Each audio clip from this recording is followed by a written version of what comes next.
Hi everyone, Assalamu alaikum. Welcome to Sama Podcast. This is Rabia Shahid. US presidential elections 2024 हो चुके हैं और Donald Trump American president बन चुके हैं. जनवरी 2025 में वो एज अ प्रेसिडेंट जो है वो चार्ज संभालेंगे, ओथ लेंगे. अब एज अ प्रेसिडेंट वो जो फैसले लेंगे उसका अमेरिका पर क्या असर पड़ेगा, इसके बारे में आज हम बात करेंगे. हमारे साथ स्टूडियो में मौजूद हैं mister Irfan Ali Fani, international relation expert हैं और एनालिस्ट हैं. अस्सलाम वालेकुम फ़ानी साहब. वालेकुम अस्सलाम राबिया, कैसे हैं? Welcome to Samaa podcast. Thank you very much. Fani साहब, अगर हम देखें तो अपनी इलेक्शन कैंपेन्स में डोनाल्ड ट्रंप ने काफ़ी वादे किए थे और इलेक्शन जीतने के बाद उन्होंने उन वादों को दोहराया भी है. तो अब उन वादों के नतीजों में जो फैसले वो लेने जा रहे हैं या लेंगे उसका अमेरिका पर क्या असर पड़ सकता है? देखें, अमेरिकन इलेक्शंस के जो असरात हैं ना, वो ईस्टर्न पोल से लेके वेस्टर्न पोल तक और नॉर्दर्न पोल से लेके सदर्न पोल तक हर मुल्क की पॉलिसी के ऊपर होने जा रहे हैं.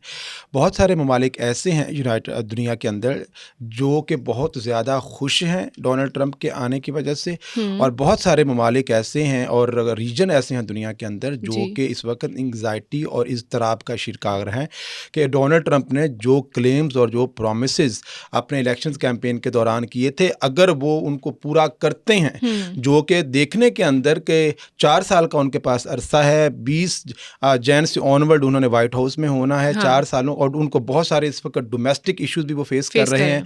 बहुत सारे केसेस भी उनके ऊपर चल रहे हैं, इमिग्रेंट्स के इशू चल रहे हैं, इन्फ्लेशन, इकोनॉमी. अब देखना ये होगा कि क्या वो अपने डोमेस्टिक इश्यूज़ के साथ साथ दुनिया की फॉरेन पॉलिसी के हवाले से या पूरी दुनिया के जो रीजन्स के हवाले से उन्होंने बड़ा कैटेगोरिकल जो डिसीजंस लिए हैं, वो उसको किस हद तक उन पे अमल दरामद करवा सकते हैं. क्योंकि बहुत सारे वादे उन्होंने कह तो दिया कि मैं ये कर दूंगा, लेकिन उस करने के अंदर बहुत सारी कानूनी और आईनी जो कॉम्प्लिकेशंस हैं वो सामने आ जाती हैं. अच्छा डॉक्टर इरफान, डोनाल्ड ट्रंप के सदर बनने पर यूरोप क्यों इतना परेशान है? देखें जी, उनकी परेशानी का अंदाज़ा आप इस बात से कर लें कि डोनाल्ड ट्रंप के सदर बनने से कोई 2 या 3 दिन पहले ना हंगरी के अंदर उनके कैपिटल बुदापेस्ट के अंदर यूरोपीय ममालिक के तमाम जो लीडर्स हैं वो इकट्ठे होते हैं. और क्यों इकट्ठे होते हैं? सिर्फ ये डिस्कस करने के लिए अगर डोनाल्ड ट्रंप सदर बन जाता है तो हमारे पास ऑप्शंस क्या हैं और जो यूरोपीय ममालिक हैं उनका फ्यूचर क्या होगा. अब क्या है कि 2 वो एरियाज़ हैं जिनके हवाले से यूरोप बेइंतहा परेशान है डोनाल्ड ट्रंप के सदर एज एन सदर उसको लेके. पहला एरिया जो डोनाल्ड ट्रंप ने बड़े बड़े क्लेम्स और वादे किए थे, और वो हैं टैरिफ और ट्रेड पॉलिसी के हवाले से. उसका मतमा नज़र तो चाइना है, लेकिन जब एक मुल्क चाइना स्पेसिफिक पॉलिसी भी बनाएगा तो फिर भी यूरोपीय यूनियन के ममालिक के साथ जो उनकी ट्रेड पॉलिसी है उसके ऊपर इम्पैक्ट आएगा, और वो था टैरिफ का मसला. डोनाल्ड ट्रंप ने कहा था कि जितनी भी इंपोर्ट्स हैं जो कि इस वक्त अमेरिका में आ रही हैं यूरोपियन कंट्री से, उनके ऊपर 10 to 20% वो टैरिफ जो है वो लगा देंगे. और इसका मतलब क्या है कि इस वक्त जो यूरोप है वो पॉलिटिकल यूनिटी को लेकर और अपने फाइनेंशियल और इकोनॉमी को लेकर ना, सेकेंड वर्ल्ड वॉर के बाद जो सबसे वर्स्ट सिचुएशन थी यूरोप की, उस सूरत हाल से वो गुजर रहा है. और ऐसी सूरत हाल के अंदर डोनाल्ड ट्रंप का सदर बन जाना, वो कहते हैं कि आसमान से गिरा खजूर में अटके वाला हिसाब बना हुआ है. और अब इस वक्त यूरोप के लीडर्स को पहला मसला तो टैरिफ की पॉलिसी के ऊपर है कि अब हमको इकोनॉमिकली इंडिपेंडेंट होना पड़ेगा. जो दूसरा बहुत बड़ा मसला जिसकी तरफ आपने अपने सवाल में इशारा किया, वो है नेटो से इनखला का. 2016 के अंदर भी डोनाल्ड ट्रंप ये कहता रहा कि नेटो जो कंट्रीज़ हैं उनको चाहिए कि अपने टोटल GDP का कम से कम 2% जो है वो सिक्योरिटी के ऊपर लगाएं. देखें, सेकेंड वर्ल्ड वॉर के बाद ना अमेरिका ने एक तरह से एक मार्शल प्लान दिया था यूरोप को रिकंस्ट्रक्ट करने के लिए, $13 बिलियन, और आज का अगर आप देखें $173 बिलियन बनते हैं. तो मतलब पूरे का पूरा यूरोप की जो इकोनॉमी है वो यूनाइटेड स्टेट्स ऑफ अमेरिका लेके चल रहा था अब तक. और दूसरी बात, सिक्योरिटी जो है सबसे ज़्यादा, अगरचे अमेरिका के इंटरेस्ट में है यूरोप का स्टेबल होना और यूरोप के साथ उसके अच्छे ताल्लुकात होना, क्योंकि जो अमेरिका की इंडस्ट्री और उसकी जितनी भी प्रोडक्ट्स हैं वो सारी की सारी यूरोप में जाती हैं और यूरोप से पैसा फिर अमेरिका में आता है. अब नेटो से निकलने के पीछे जो या आप ऐसा ही समझ लें कि एक बच्चे को ना, जैसे एक बाप इंडिपेंडेंट बनाने के लिए उसको कभी घर से निकालने की धमकी दे देता है, कभी वो कहता है कि मैं तुम्हारा हुक्का पानी बंद कर दूंगा, मतलब धमकियां दे के उसकी इंटेंशन ये है कि ये इंडिपेंडेंट हो जाए, ये अपने पाँव पे खड़ा हो जाए. बिल्कुल डोनाल्ड ट्रंप اسی پیٹرن کے اوپر یورپ کو سیکیورٹی کے حوالے سے انڈیپینڈنٹ کرنے کی کوشش کر رہا ہے. دیکھیں اس وقت 10 لاکھ ٹروپس امریکہ کے یورپ کے اندر موجود ہیں. مطلب ٹوٹل نیٹو کے اندر جو یورپی یونین کے ممالک کے جو ممبرز ہیں ان سے زیادہ امریکن فورسز اور ٹروپس موجود ہیں. اور اس وقت 2022 سے لے کے اب تک یوکرین کی جنگ میں جتنا پیسہ صرف یورپ نے اسسٹ کیا ہے ملٹری اسسٹنس کے طور پر، امریکہ نے اس سے زیادہ اسسٹ کیا ہے، صرف ایک امریکہ نے. اب اس وجہ سے کیونکہ جتنی بھی آپ ڈونلڈ ٹرمپ کی کیمپین دیکھتے ہو وہ تھا ڈومیسٹک ایشو کے اوپر ان کی کیمپین بیس کرتی تھی، فارن پالیسیز کے اوپر بیس نہیں کرتی تھی کہ میں ڈومیسٹک ایشوز کے اندر سب سے بڑا مسئلہ اکانومی تھا، امریکن فرسٹ پالیسی کے تحت اور امریکن سینٹرڈ پالیسی کے تحت. تو اب یہاں پہ جب وہ نیٹو سے انخلا کریں گے تو ایک بات تو یہ ہے کہ انخلا ہو پائے گا کہ نہیں، جو آگے ہم ڈسکس کرتے ہیں آنے والے وقت میں. لیکن دوسرا یہ ہے کہ اس کے نکلنے کے ان کے اوپر اثرات کیا ہوں گے. جو یورپین کنٹریز ہیں نا، سیکنڈ ورلڈ وار کے بعد انہوں نے آہستہ آہستہ اپنے جو سیکیورٹی ایکسپینڈیچرز میں کمی کرتے گئے اور اپنے جو سوشل ویلفیئر کے پروگرام سے بڑے بڑے وہ انہوں نے شروع کر دیے. اور پھر اس کا رزلٹس یہ نکلا کہ ملٹری کو لے کے ریکروٹمنٹ کے اندر بھی کمی واقع ہوئی گزشتہ 10 سالوں کے اندر. 2006 میں سارے یورپین ممالک اکٹھے ہوتے ہیں اور وہاں پہ وہ ایک کمٹمنٹ کرتے ہیں کہ ہم تمام جو نیٹو ممبر اسٹیٹ ہے نا یورپ کی، وہ اپنے جی ڈی پی کا 2% جو ہے اب وہ اپنے ڈیفینس کے اوپر خرچ کریں گے. 2014 تک صرف 3 ممالک نیٹو ممبرز میں یورپ کے ایسے تھے کہ جنہوں نے اپنے ٹوٹل بجٹ کا 2% سیکیورٹی پہ لگا دیا.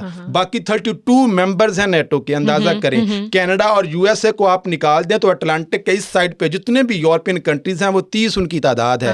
ان 30 ملکوں میں سے 2014 میں صرف 3 ملک اپنے جو بجٹ کا 2% سیکیورٹی کے اوپر لگا رہے تھے. اب پھر جب 16 میں ڈونلڈ ٹرمپ آیا تو اس نے اپنی الیکشنز کیمپین کے اندر نیٹو کے انخلا کی اور یورپ کے سیکیورٹی کے اوپر انڈیپینڈنٹ ہونے کی باتیں کرنا شروع کی. تو دین یورپ کے اندر تھوڑے سے اس کے کان کھڑے ہونا شروع ہو گئے کہ اب ہمارا فیوچر کیا ہے، کب تک ہم انڈیپینڈنٹ رہیں گے سیکیورٹی کو لے کے امریکہ کے اوپر، لہٰذا اب ہم نے انڈیپینڈنٹ ہونا ہے. تو اس وقت 2023 میں اس وقت جب ہم بات کر رہے ہیں تو 23 کنٹریز ایسے ہیں جنہوں نے اپنے جی ڈی پی کا 2% سیکیورٹی کے لیے مختص کر دیا اور اپنی کمٹمنٹ کر لی ہے. لیکن ابھی بھی کچھ 7 ممالک ایسے ہیں جنہوں نے نہیں کی.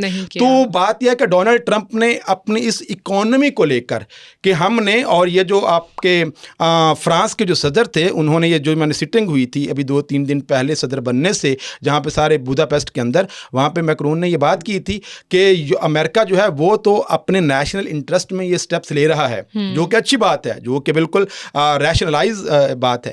لیکن اب یورپ کے پاس کیا آپشنز ہیں؟ اب ہمیں بھی اپنے آپ کو سیکیورٹی کے حوالے سے انڈیپینڈنٹ کرنا ہوگا.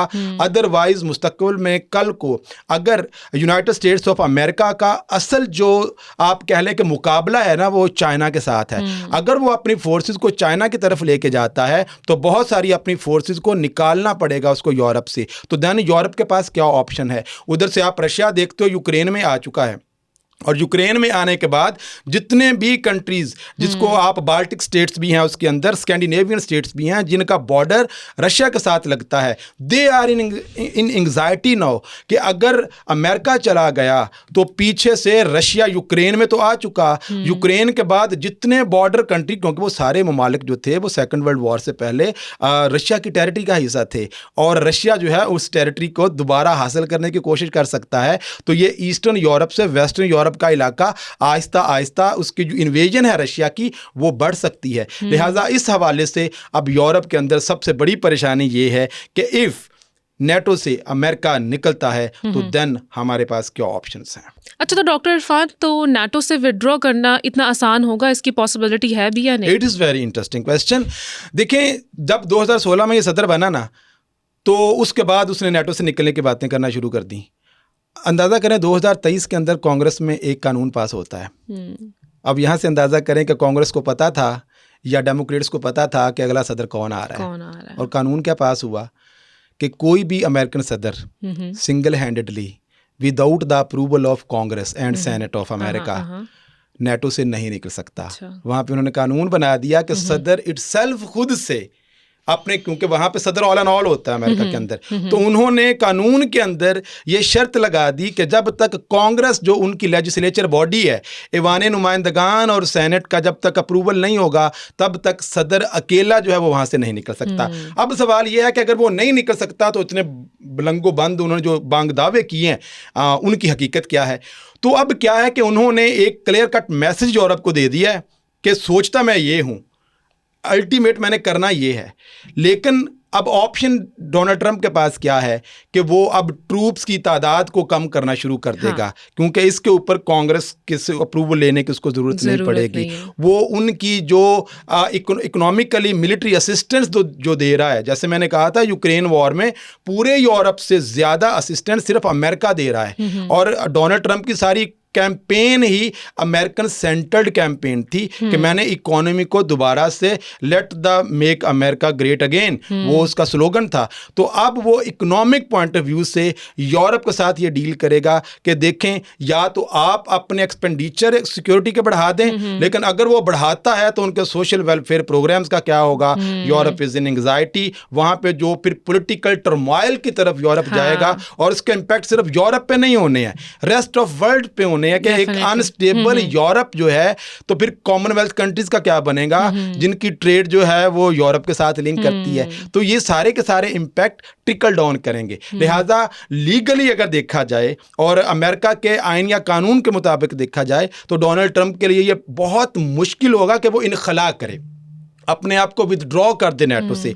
हाँ, वो कुछ डील ऐसी ज़रूर करेगा क्योंकि ही इज़ अ बिजनेसमैन, और वो इकोनॉमिक डील की तरफ लेके आएगा कि अपने इकोनॉमिक एक्सपेंडिचर्स को आप बढ़ा दें, ठीक है, सिक्योरिटी के हमारे एक्सपेंडिचर्स कम हो जाएं, हमारे ट्रूप्स कम हो जाएं, आप अपनी मिलिट्री को इन्हेंस करें, हम जब भी आपको ख़तरा होगा तब आपके पास आ जाया करेंगे, हमारी ये जो एटॉमिक तनसीबात यहाँ पे कायम रहेंगी। लेकिन 10 लाख ट्रूप्स अमेरिका के अगर यूरोप के अंदर हैं तो इसका मतलब है तो 10 लाख लोगों का खर्चा भी तो अमेरिका को उठाना पड़ रहा है। लिहाजा वो उसको दोबारा अमेरिका लेके आएगा और यूरोप को अपने पाँव पे खड़ा करने की कोशिश करेगा। वेल लेट्स सी कि डोनाल्ड ट्रंप चार्ट संभालने के बाद वो जो वादे उन्होंने किए हैं निभाते हैं या नहीं, ये तो देखना होगा जब वो चार्ट संभालेंगे। और इसी के साथ फानी साहब, thank you so much for coming and sharing your analysis with us. Until next time, bye bye.